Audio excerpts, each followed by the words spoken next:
Welcome to Directionally Correct, a People Analytics podcast with Cole and Scott. Today's guest, Dr. Keith McNulty. Hey, Directionally Correct fans, we're off this week, so here's a replay of a previous episode we thought you'd like. If you're looking to stay connected to the podcast, make sure to subscribe to our newsletter on Substack to get behind-the-scenes information, watch our videos on YouTube, or check out other episodes of the podcast on your app of choice. Thanks for listening. Directionally Correct is dedicated to you, our listeners, to help educate and entertain you on how to effectively do people analytics. By supporting this podcast, you are helping us continue to provide valuable insights and knowledge to our listeners. Please consider becoming a patron of the podcast. You can find the link to sign up in the show notes or at patron.podbean.com/directionallycorrect. Thanks for your support. All opinions are our own and do not reflect those of any other organization. So people often have at least two citizenships through parents, right? So I have two of my citizenships. I was born in Ireland, so I'm an Irish citizen, but I have a British parent, so I get British citizenship through that. But then my third citizenship comes from the fact that I lived in Australia for 8 years. So that was long enough to become a naturalized Australian citizen. So I have three of them. But I don't hold the record in my family because my daughter has four. Because my wife is a New Zealander. So my daughter inherits that too. Just every island covered across the globe. Exactly. Yeah. But it's because of our mobility, every member of my family, just me, my wife, and my two daughters, every member of my family was born in a different country. So are there any country rivalries that go on? I just feel like you mentioned Irish and then Britain. I was like, oh my gosh, that must be a powder keg. But I don't know. Are there any rivalries there? Yeah, well, there's a rivalry in my own head for a start, right? It's like when I went in the soccer World Cups, which teams do I support? So I normally, my default is Ireland, but then if Ireland get knocked out, I'll move on to a few other countries. But I mean, the rugby is the sport where there's quite a bit of rivalry, right? Because of the New Zealanders, the Australians, and the Irish are a big rugby teams. So you get a lot of that in our family. Are you a rugby sevens guy or a full team? Yeah, more rugby union, and I don't watch it that often. Mostly the World Cups and the internationals, the Six Nations and stuff like that. Yeah. I don't know anything about rugby. I'm sorry. I would love to continue this conversation, but that was the extent of my knowledge too. Yeah. Yeah. Well, so maybe we do a quick introduction here, Keith. Keith McNulty, thank you so much for joining us today. So, Keith, one of the things that we do is we always have people send us bios of kind of who they are and what they're about, and I really liked yours, Keith. So you had a few little nuggets here that I wanted to share with our audience. One is that you're a trained mathematician with a doctorate in pure math, with, first of all, super intimidating because when I think about mathematics, I don't know, just it's like a whole nother language and a whole nother world. But fun fact, you hated statistics when you were younger, and then you became somewhat of a quasi self-taught IO psychologist. And the other thing that you mentioned here, which I really liked, I'm going all the way back to graduate school here, but you said that you've been on the editorial board of Personnel Psychology, and P-Psych was always my favorite journal to read from, if there is such a thing, in graduate school. So I wanted to commend you for that. Self-trained data scientist on R and Python, and like we were already talking about, a citizen of 3 countries with a family member who's also a citizen of 4. This is exciting. Thank you for joining us today, Keith. No, it's great to be here, guys. Well, maybe we could start, I don't know, tell us what, this is going to be really silly, but what is math? What is pure math? I'm sorry. I have to know. It's a good question. I mean, what you study, if you study a scientific or any form of science, really, there's always going to be a math component, right? So, those of us who've studied psychology, you can't get away from doing statistics as part of that, right? There's always a quantitative element to it. And if you do engineering, there's a huge math component. If you do physics, there's a huge math component. But pure maths is really about studying math for the sake of studying math, right? There doesn't need to be an application for it to be interesting in pure math. So to give you an example of what I mean, my own personal PhD was, a problem that had remained unsolved since it was first posited in 1909. And there's still no obvious practical application of that problem, right? It's just somebody posited it, and a few mathematicians thought, "Wow, this is interesting and hard," and it gained a following, and you can try and solve it, and if you manage to make any progress, then they'll award you a degree or a PhD or whatever. How does a guy that is a self-proclaimed math nerd merge into this from like not being a stats guy? Yeah, and that was a long journey, right? So it dawned on me towards like my PhD was 3 years long. So like 2 years into my PhD, it dawned on me that, my original idea of just being like a professor of math, as delightful as that seemed when I was 18 or 19 or 20, didn't look so good when I was in the middle of a PhD.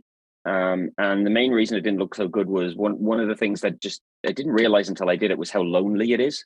Incredibly lonely profession. And you're solving all, problems that nobody solved since 1900. I mean, that's like that's like as lonely as it gets. Absolutely. And also, like, when you do solve them, you find it difficult to find people who can actually critique your work, because it's so rare for people to be working on some of these problems, right? Oh, that's the sweet spot right there. Yeah, exactly. I actually went to a talk the other day by a very, very famous British popular scientist at a big arena here recently. And he said during the talk, he said, "I'm going to write some math on the board now for you guys." And as he wrote the math on the board, he said, "Are there any mathematicians in the audience?" And my wife was nudging me to put my hand up, but I just didn't want to put my hand up because there was like 10,000 people in this audience. And then he concluded there was no mathematicians in the audience, and he said, "Well, I can basically write whatever I want here, can't I?" So yeah, but it is a lonely profession. And the other issue I had with it as I was starting to come towards the end was, you think about a job, and the math, academics, particularly in the UK, are not very well paid, particularly in these types of disciplines. So you're also, have to think about if you're trying to build a family in the future, is that kind of career going to, give you the type of life you want? And both of those were coming home to roost when I was, 2 or 3 years into the PhD. And actually, straight after I finished the PhD, I went and interviewed for a position as a professor at a university, and it was through that experience that I determined I definitely don't want to do this, because the kind of the facilities and the nature of the process just told me this is not going to be much fun. And so that was my decision to kind of leave the math world behind in terms of the academic side of it. And it was through my work at McKinsey that I kind of ended up taking the journey and coming full circle and coming back to doing a lot of math in what I do now, really. Well, that's kind of my next question. First of all, I mean, management consulting definitely probably pays more than academia does, which is good to know. But the second thing, did you because a lot of what you mentioned in your bio was a lot of self-taught, which I love, the autodidact type of background. I feel like I have a lot of that in myself. But did you learn all of that while you were working at McKinsey, or did it come before? Was it in graduate school? Like, where did this fire start in you of self-teaching? Yeah, it's an interesting question. I think it came in two phases, and it came through me spotting opportunities, right? So in my first 3 or 4 years working at McKinsey, I did like traditional management consulting work, worked on and led teams with clients. But I wasn't getting the buzz out of it that a lot of my colleagues were getting. It just, I felt that the fit wasn't 100% there for me with that type of work. But I had been doing some volunteering work at the company around our recruiting. And in particular, when I joined, and we're going back more than 20 years now, like many firms, the recruiting processes were very unstructured, and not a lot of the kind of IO psych guidance was being applied. And I realized, there's a huge opportunity here to make this much more scientific. And that was the beginning of my interest in IO psychology, because I basically took on a role where I said, look, give me the opportunity to bring some science into this process and to try to make sure we're being more fair, more accurate, more valid in the way we do our recruiting. But of course, I didn't have a lot of knowledge. So that kind of, I realized if I want to be good at this job, I'm going to need to know all this stuff. So I started that process, and it built up gradually depending on what I was working on. So for example, if I was working on designing evaluations, I would do a lot of work around job analyses and those sorts of things that you do when you're designing evaluations. But then, if I wanted to write tests or for use in the recruiting process or in evaluation, I would start to learn about it, item response theory and the whole basis behind that, in order to get that process moving along. But the fire was there because I saw the opportunity, and I think that tends to be what gives most of us our fire, right? Is if we see a gap, and it's a gap we're interested in, we want to fill it, then we're motivated to build the knowledge and the expertise that we need to fill that gap. Is this how you also became like the R guru on Twitter for IO psychologists as well? Yeah, I mean, basically, that was a similar situation. So about five or 6 years ago, a team came to speak to me in my previous role as kind of being in charge of how we do measurement and assessment at the company, and wanted to look into this idea of the extent to which advanced analytics or algorithmic analytics could be applied to evaluation and selection processes. And through that experience, I realized, there is actually a new science on the horizon here, that could fundamentally transform how we do our work, not just in IO psychology, but across many, many fields. And that made me think, okay, I this is something I need to learn about, because the other thing that you think about is, if you want to be really good and respected in your field, you have to stay ahead of the game on knowledge, right? So you don't want to be sitting still for too long. And so the motivation there for me was to say, I need to get to know what this stuff is. And I remember going to a people analytics conference. I think it was the Wharton People Analytics Conference way back maybe 6 years ago. And I felt there wasn't a lot of actual technical analytics content in the conference. But I decided that I need to find out, like, if I'm going to get involved in technical work, what choices should I make? Like, I can't do everything at once. So what should I start with? And I remember just walking up to two guys at the conference and saying, if you guys were to recommend like one language for me to get to know, or one tool for me to learn in this space, what would it be? And they both just said R. So then I went away and I said, okay, I'm going to learn this. And the interesting thing about that was, and Hadley Wickham, who's kind of the R guru of the world, always says this, right?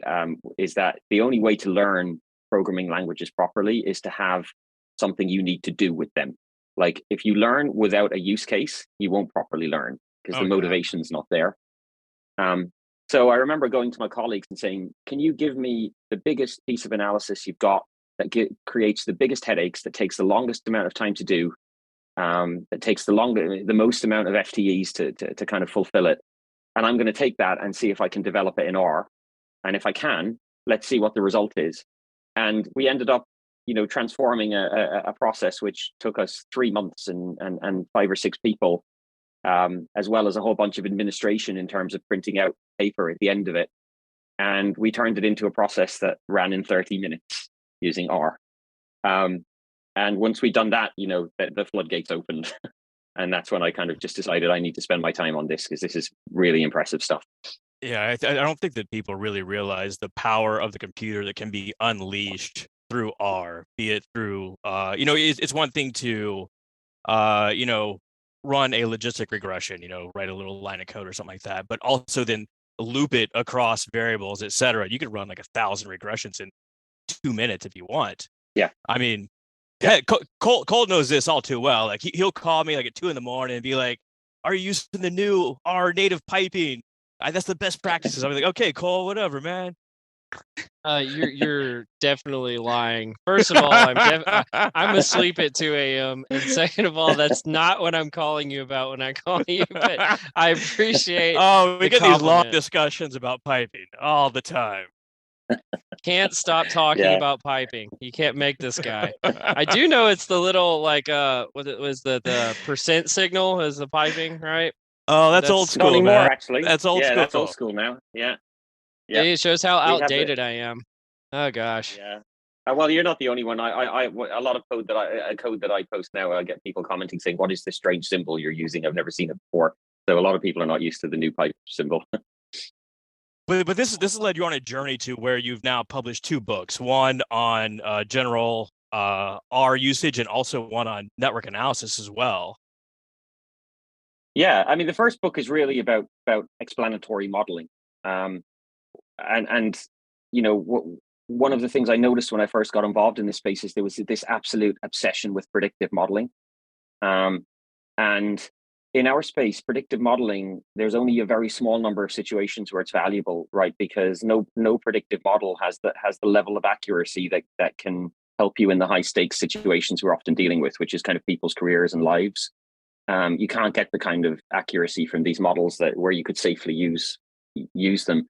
But what I found is hugely valuable in our space is explanatory modeling, right? So a lot of my work is just going and analyzing data and then going back to my clients and explaining to them, these are the things that are affecting the process you're interested in. This is if you pull this string, this is how your outcome will change. Those sorts of conversations where you kind of can explain the phenomenon using models. And that's just been huge for me. And I just felt like not enough time is being spent on that topic, on explanatory modeling. Like a lot of people know how to run a model in Python, like a scikit-learn model. But if you ask them to explain what the output means, a lot of people would struggle. So a big reason behind that first book was just to kind of lay it out. Yeah. Do you mind if I jump in here? Because in the past month or so, I got into an argument with somebody about, how much predictive models were overrated and how much explanatory models have, value that is untapped. And so I wrote an article about it and published it just because of that argument. But in that article, I cited you. I just wanted to be like with this person. You clearly haven't read Keith McNulty's work, and so I was just thinking like all I needed to do was cite you because your stuff is excellent. And Scott, I think, didn't do you justice in introducing these two books. These are like some of the best free resources out there. Oh, I mean, absolutely. you've got the handbook on regression, and obviously the title is longer than that because it's about like modeling and people analytics, and then you've got the handbook on graphs and networks and people analytics. These are like the tome resources of the field, and obviously, like maybe the piping code gets outdated eventually, since I know you do include the code in there. But these are really, really good, and I don't know. I just want to say thank you. Can I say thank you? Thank you for what you're doing. Thank you for doing this, Keith. Oh, it's a pleasure. You're welcome. I mean, I enjoy doing it. Otherwise, I wouldn't do it, obviously. And one point which I want to make, which reflects back to what Scott was asking me about, the amount of social media posting I do on coding and those sorts of things, is I wouldn't do that if I didn't get something back from it, right? And often when I'm posting ideas or code or thoughts, people will respond, and it starts a discussion. And through that discussion, I'll often learn about new ways of doing things or alternative interpretations. So it's really, we live in the world of crowdsourcing ideas now, and I'm taking full advantage of that in the way that I work and the way that I interact with others. And the books have helped that for sure. And of course, the code will get outdated, but there's always time for edition 2 and edition 3 later on down the line. I'm a network analysis guy, and I was thumbing through your book last night, and there's things that like really struck me. Like one is you put the example data set, the first freaking thing in the book. I mean, there's other books out there that have there's packages, I think it's like SNA or Intergraph that has embedded network data, but you put it right up front. It's like, okay, this is what we're going to use, and if you want to get started, here's where we actually start, and also how to scrape social media, i.e. Twitter, which I'm probably going to do later this week or, this weekend, what have you. Yeah. Super pumped to check this out. Yeah, Twitter has an incredible API. The amount of structured data you can get down from Twitter is great. And it's just all set up. And so you've probably seen in the book, but I do a lot of analysis around politics, because politics is an incredible set of data where network analysis really shows you some really clear results and some really interesting things. We're talking nerd stuff here, but like, how would someone get started other than read your book on, just getting a toe into the waters of R? What's your best advice? Well, I'll say is there's a lot more resources available to them now than there was when I first started, right? So I remember when I first started, you would have a few example courses there, but your code would often break, and sometimes your code would break. It'd take you weeks to try and figure out what went wrong with it. But nowadays, because there's been 6 years of learning behind this, there's so much material online. And I would recommend, particularly the work that the RStudio scientists pump out, like Hadley and Garrett Grolemund and people like that. They're publishing a lot of very well thought and very well structured books to help teach people about the language itself. But of course, as I said before, you need a use case. So if you really want to learn, you need to take something you're working on where you have a real incentive to get a good answer to it, and basically challenge yourself to do it in that language. And that's how you'll really learn, I think. Yeah, the tidyverse also makes things much more simple than it used to be. Definitely. Yeah, although there'll be people who disagree with you about that. There's the anti-tidyverse camp in the R community as well. Yeah, so that actually leads me to my next question, which is, what community is more prickly when you're doing analytics on politics or analytics on data science, where you're putting out like R is better, Python is better, or I don't know, in the UK, is it like the Labour Party and the Conservative Party or something like that? Like which community is more prickly? That's an interesting question. I mean, the stuff that I do in the politics space, the results that come out are generally not controversial, right? They kind of show that there are different parties and they have opposing points of view, and there's little communities within those parties. But like, it's really an observation of real life, and you don't get a lot of people disagreeing with it or causing offense or anything. So there's never many issues there. I think in the actual data science community, I try my best to stay away from the argument of Python versus R, because there's no right answer to it, and whatever answer you give, you'll offend someone. But like, I work with both, and there's definitely spaces where one is better for what you're doing and than the other. I would say, for example, that if you're working in natural language processing, and particularly with large language models, then Python is kind of much more ready to go in that space. But if you're working a lot with the wrangling of data and also the publishing of data science, R tends to have a better ecosystem for that, particularly if you're a fan of the tidyverse. So it's horses for courses, I think. And if you want to be a really good data scientist, you should over time learn both, I think. Are there any plans to write any additional books? Like, I sure could use one on, say, data viz. You got anything like that coming down the pipe? Yeah, I don't think I'd be the right person to write a book on data viz, just because data visualization specialists, they're it's not just about the coding, it's about how you lay it out and the design, and all that sort of stuff. And I'm not really a designer per se. One of the things I am interested in potentially doing is a book on natural language processing, particularly for our space, right, for the people analytics space, because it has huge applications. But it's moving so quickly, that I worry that when I start, by the time I finish it, I'll already have to go back and start writing it again. Yeah, like what's a book to be something written in the age of GPT-3? Like Right. it's hard to stay relevant when things are moving that quickly. I don't know. Yeah, exactly. So Keith, one of the things that I really appreciate about you, kind of the point earlier about the value of explanatory models and some of the wisdom that you bring, is you'll tackle things like common misconceptions in statistics, like things that Mhm. people don't take into consideration that they should, or things along those lines. I don't know. Do you want to hit us with any of the common ones that you see that would be really great for our audience to hear? Well, you put me on the spot there, but I mean, I'll just mention one that I actually made a post about a few days ago, which is linear regression, right? So I think linear regression, everybody understands it as like the simplest form of explanatory model, right? And as a result, people just think, okay, well, we're basically assuming that all our data is on a straight line. And just that very assumption is problematic, right? Because we're not assuming that all our data is on a straight line. We're assuming that over many, many observations, the average of our data points is on a straight line.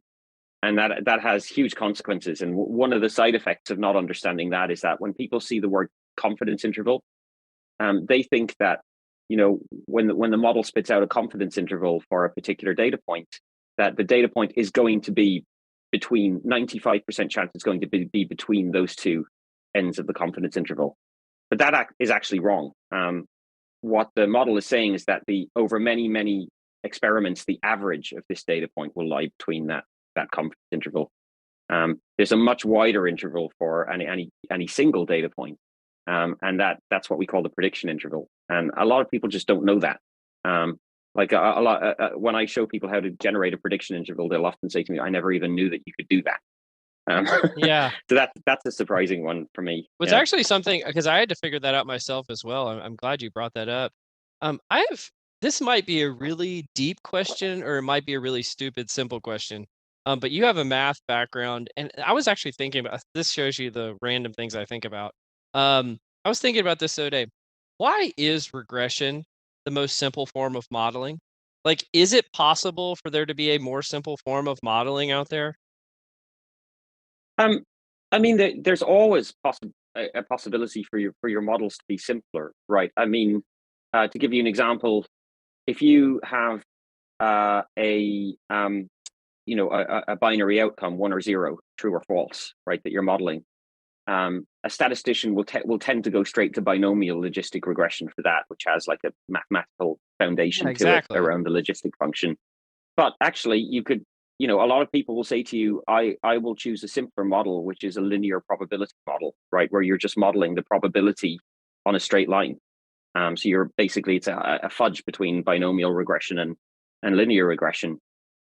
And there's no argument why somebody can't do that. You basically can use any model you want, but when you use it, you have to be aware of why you've chosen it and what the assumptions are. Because if you're not, then you may be being false in your explanations of the results. And that's the important point, I think. It's like I'd never dictate what type of model to use, but I would dictate that, if you use a model, know what it is and know how to explain it. I mean, speaking of that, in the consulting world, Cole as well. Have you seen stats be misapplied in perhaps a humorous way? Yeah, yeah. Wrongly applied. Yeah. I mean, the typical one, right, is people jumping from an association to a causality. That's the most typical one, right? And particularly when you're in a business context, people are often very hypothesis driven in a business context, right? So they're Yeah. unlike a scientist who will often go into the problem saying, "I don't know anything about this answer, and I'm just going to build up the evidence and see where it takes me." In business, people are normally going in saying, "I think this is what the answer is." And when you go in with that mindset, you're often then looking for anything that supports your answer, but kind of skipping over anything that might disagree with your answer. And Selective inputs at that that is point, right? exactly, and that's problematic. And one of the things you often see, right, is people will see a correlation between something, and they will immediately assume that is a causal effect. And there's a whole science around causal inference, right? But the typical example is the relationship between waffle houses and divorces, right? So the more waffle houses there are in a state, the higher the divorce rate. We're from the Louisiana. We know about this. Yeah. Right, Yeah, exactly. there's a lot of Waffle Houses there. Yeah. Yeah. I saw a similar situation where like analysis came back as at a company, a few companies back, where essentially if people selected 5, highly agree on a training exercise, then they had better outcomes. They were more likely to get promoted or this sort of thing. So the instructor started telling all the participants to put a 5 on their survey. It's just pure science, exactly. That's great reverse causality there. Yeah. Absolutely. Well, and there are so many situations, right, where the conclusion you'll draw a conclusion, but it's dangerous to publicize that conclusion because it could change the very basis of the problem that you've been dealing with in the first place, right? yeah, I don't know if you guys have seen this, but this has creeped up every single place I've worked, and I do not know why. Is this just generalized misunderstanding of like bar charts? Like, well, males scored 69 and females scored 68, and therefore females are doing so much worse than males because the scores are 1 point different. It was like, are you kidding me? Those scores are virtually identical. And like, am I the one crazy person here? Because this happens all the time. I don't know why. It does, yeah. The lack of hypothesis testing, the lack of knowledge around hypothesis testing is a really big problem in the business world, I think. And again, often people are drawing those conclusions because those are the conclusions they've gone in with, and they're just looking for any evidence they can find to support them. But speaking of charts, by the way, I think one of the least used charts in the business world for good reason, right, is the pie chart. And if when you guys leave the session, and anyone who's listening can try this out, if you go into R and you seek help on the pie chart function, which is just pi, just put question mark pie in the console and then look at the help and read down the help a bit, and you'll see the statement that says pie charts are a very bad way to represent data. It actually says that in the help function. But we still need it because people still use it and love it per se. I also must say that I have to look up in your book at least 4 times a year the difference between probability and odds ratio. I can never keep it straight. Always go to your resource. I mean, that's the best. Like, why other statistics books don't explain it the way that you? Because I remember you came and spoke, Keith, at the DFW People Analytics meetup. We had a webinar that we hosted, and I complimented you about that there. This was like a year ago. But that's the GOAT. I mean, that's the best. I don't know. Maybe now we could switch to a section.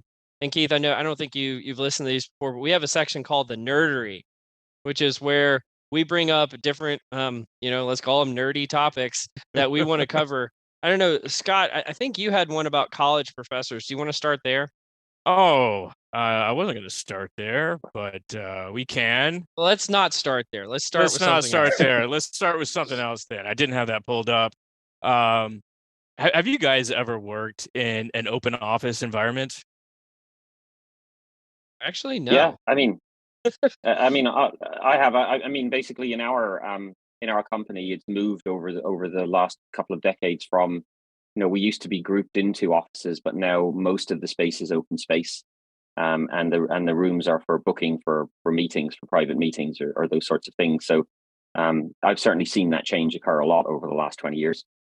Yeah, there's going to be some implications when people start returning to office as well. Well, Adam Grant posted something, I don't know, probably like a week ago, and he essentially rails on this open office concept, saying that they cause 27% more sick days, 14% lower cognitive performance, 70% less face-to-face interaction.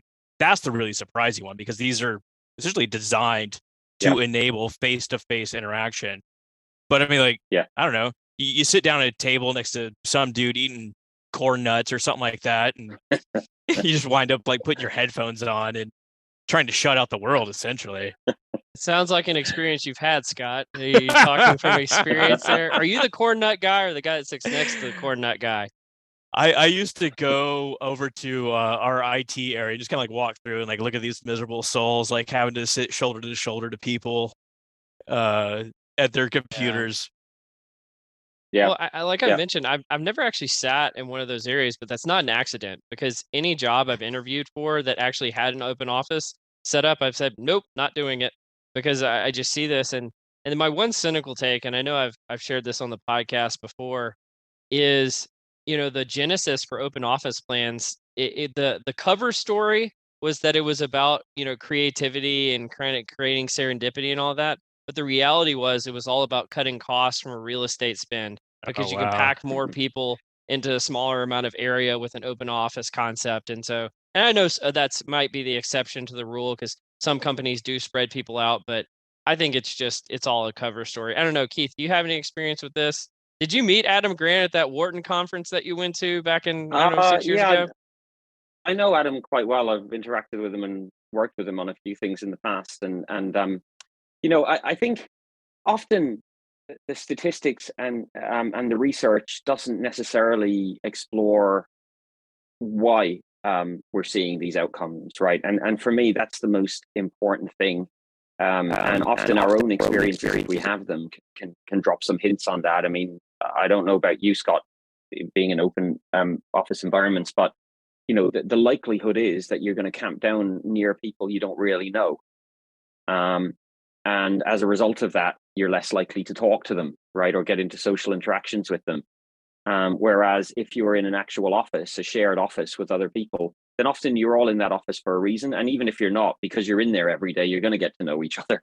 Whereas, if you're in an open environment, you're probably sitting next to a different person every time you come in. So there's some, obvious social dynamics reasons why some of that might be occurring.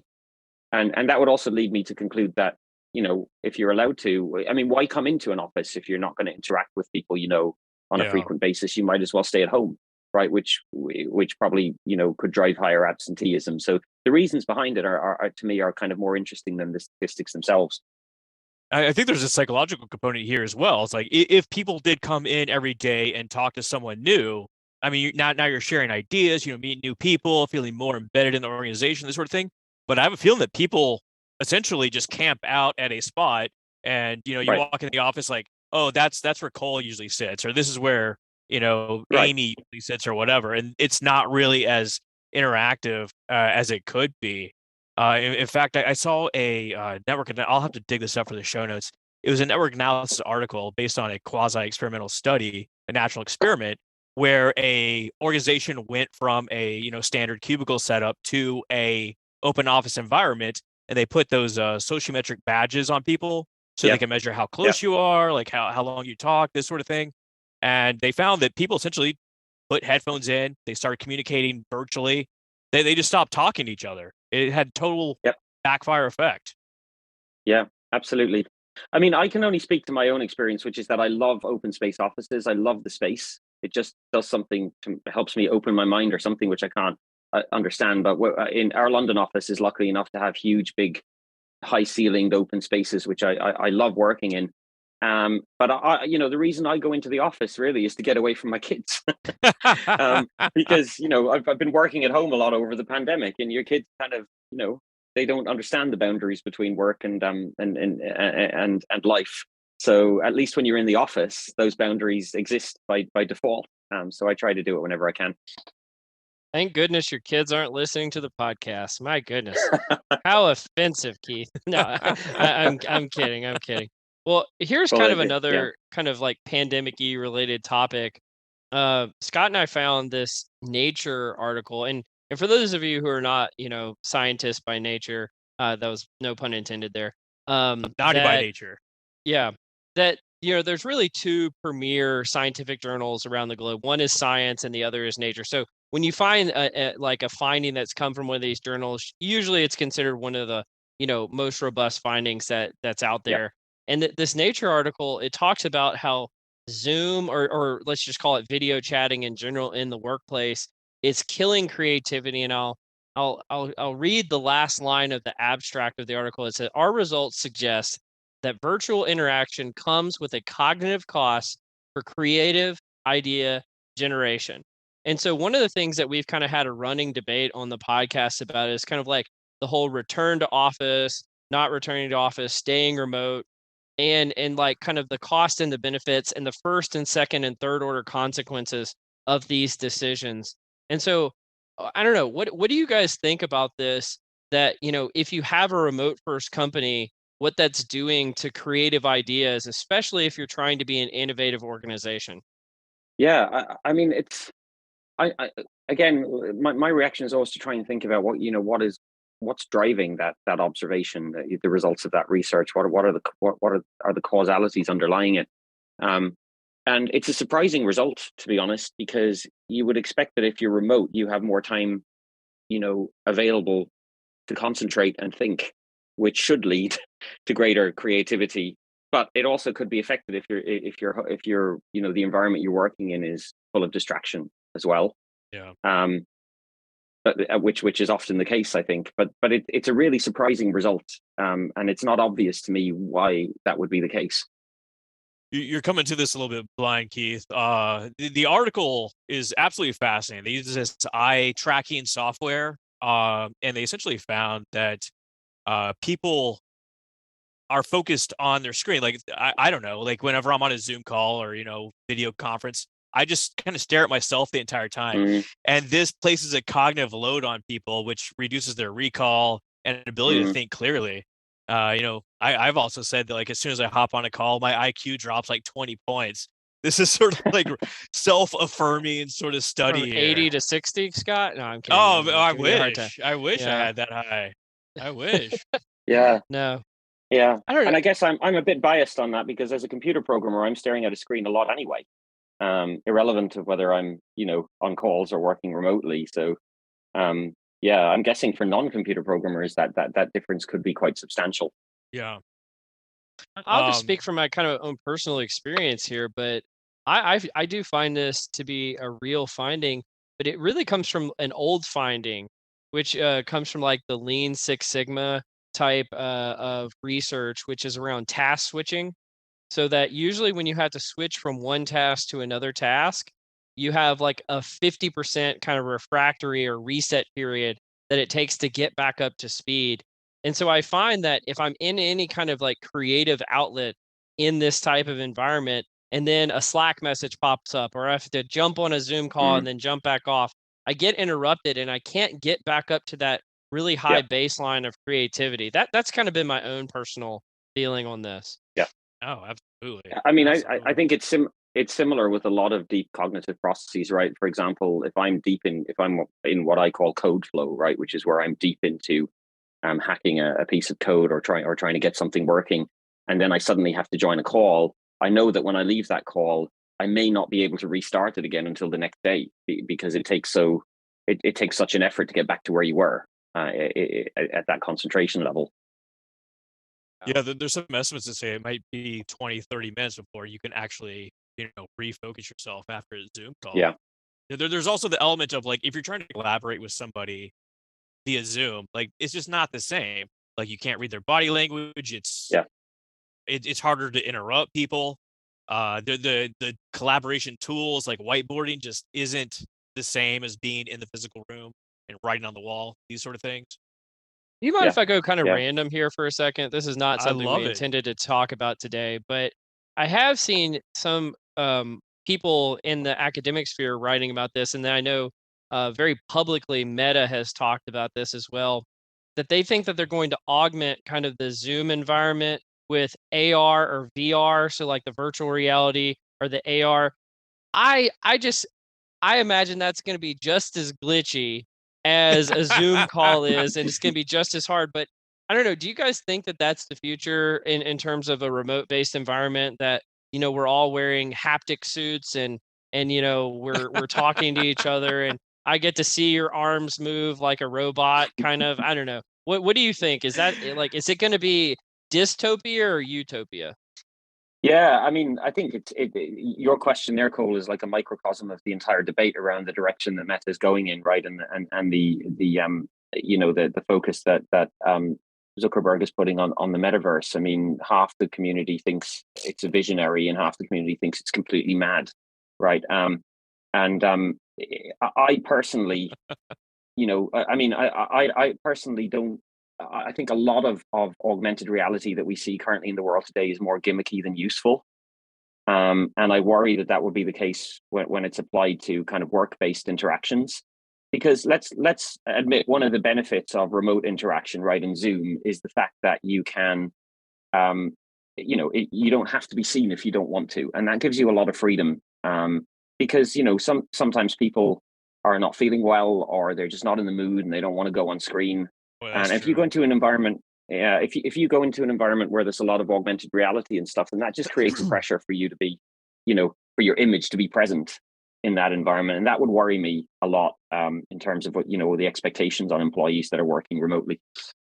There was a recent study, I'll see if I can dig this up for the show notes as well, essentially showed that, go figure, attractive people tend to perform better in a real life situation, but only men retain this advantage over Zoom calls. I don't really know why, Right. but it's a recent study. Well, I guess you and I will never know, Scott. Oh man, I never know the advantage there. But Yeah. we have another study from Nature. It essentially says that 20% of all college professors come from just 8 universities in the U.S. You guys want to take a gander and do some guessing? I mean, I'm gonna say it's pretty Ivy League heavy, but I Yeah, I would don't assume know the so. list. Oh, Is you it might is you, it you all might be Ivy? Maybe surprised. like throw in like a West Coast university, like a Berkeley or a Stanford or something like that. Well, you got 2 of them. You got 2 of them right there. Any other guesses? Um, I mean, you'd have to think an MIT or something like that is in there. You got it. You got it. You got Harvard as Yeah. well. Michigan, Wisconsin, Illinois, and my alma mater, University of Texas at Austin. So I mean, like, Surprising to Interesting. see some state schools in there. That's it. That's impressive. hook them, absolutely, Yeah, absolutely. yeah, But I mean, like, this has implications for if you do want to be a professor. prestige still Yeah. matters. I guess it's Yeah, why and you Keith see, didn't get a professor job because he didn't go to UT. I mean, that's really what it comes down to, right, Keith? I didn't go to anywhere in the US, so. um, but but yeah, I mean, it is well, we see this replicated across many environments, right? The simple fact is that it's an efficiency play that if you only have so much effort to put into looking for the people that you want, and if you're more likely to find them in the high-ranking institutions, then you'll look there first, and that creates a structural bias, I guess. Yeah, it even says here the top 5 universities, so that's Berkeley, Harvard, Michigan, Wisconsin, Madison, and Stanford, produce more professors than all non-US schools combined. I Pretty wonder what that incredible. does Yeah. from like, I don't know, like there's a lot of research on like diversity and creativity. I wonder if Exactly. that limits the amount of cognitive diversity that goes into Hmm. the professor, or is that called the academy or the I'm not even gonna get that word right. The professorships that are out there. I don't know. I mean, I feel like there's got to be some kind of negative consequence of this. Oh yeah, you Yeah, got yeah. echo I mean, chambers, the whole bit. yeah, absolutely. And generalizing it out, we see it across the board as psychologists, like, the kind of quality diversity trade-off is always out there, that if you cut down on your diversity, it can massively impact, um, you know, cognitive interaction and idea generation and those sorts of things. But we constantly see in almost every walk of life that organizations and companies take the quickest route they can to find the hires that they need, purely because it's an efficiency play, right? And I wouldn't see why academia is any different from that. I think we're just seeing the same thing there. Someone's already done the pre-screen for you, i.e., Yeah, exactly. MIT or Harvard, what have you. It's like a Yeah, prolonged yeah. I job mean, interview, sort of. exactly. Yeah, yeah. Well, so Keith, I just think it's crazy. We were talking about this before the podcast. It's crazy, and it's also kind of funny that you're a member of PSYOP in the U.S. and you're considered an IO psychologist here, but that you're not considered a psychologist in Britain because the British Psychological Society. I don't know. Do you want to talk about that at all? I thought that was a hilarious part of your background. Yeah, I mean, it shows that I think the US is more forward thinking in terms of what it means to be a practitioner, um, in a given field, right? And there are many routes into being a practitioner. One route is that you start at age 18, you do your degrees, and you go straight into a job. Or another route is that you did something else early on, but then your work, and the things you did after you studied took you into the field, and you learned in different ways. And what we see with PSYOP, for example, is that they are much more open to having members that have come to the field in a different way. They have a committee, and if you don't have an obvious PhD or a degree in IO psychology, then you can submit evidence to suggest that you still are qualified.